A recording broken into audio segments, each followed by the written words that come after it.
નમસ્કાર મિત્રો, અમારી ચેનલમાં આપનું સ્વાગત છે। આજનો પ્રેરક પ્રસંગ, જીવનમાં કદાપી અભિમાન ન કરવું। અર્જુન કહે છે, હે કૃષ્ણ, જોઈ મારા બાણની તાકાત કેટલી છે।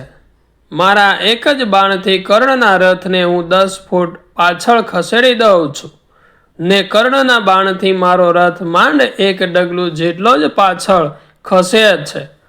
કૃષ્ણ કહે છે, હે અર્જુન, જે રથમાં તું સવાર છે તે રથનો સારથી 14 બ્રહ્માંડનો અધિપતિ એટલે કે કૃષ્ણ હું પોતે છું।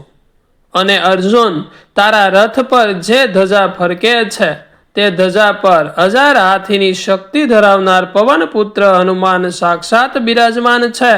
છતાં પણ જો અર્જુન, કર્ણના બાણથી તારો રથ એક ડગલું પાછળ ખસી જતો હોય તો વિચાર કે હું અને હનુમાન તારા રથ પર બિરાજમાન ના હોઈએ તો તારી શું હાલત થાય।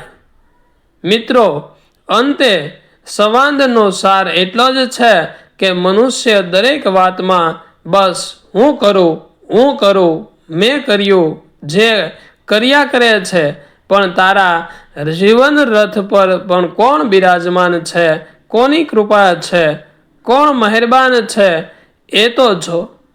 મિત્રો, આ પ્રેરક પ્રસંગ તમને કેવો લાગ્યો કોમેન્ટ કરીને જરૂર જણાવજો। ચેનલને સબસ્ક્રાઈબ કરવાનું ભૂલતા નહીં। ફરી મળીએ આવા જ પ્રેરક પ્રસંગ સાથે। ત્યાં સુધી આપ સૌનો ખૂબ ખૂબ આભાર।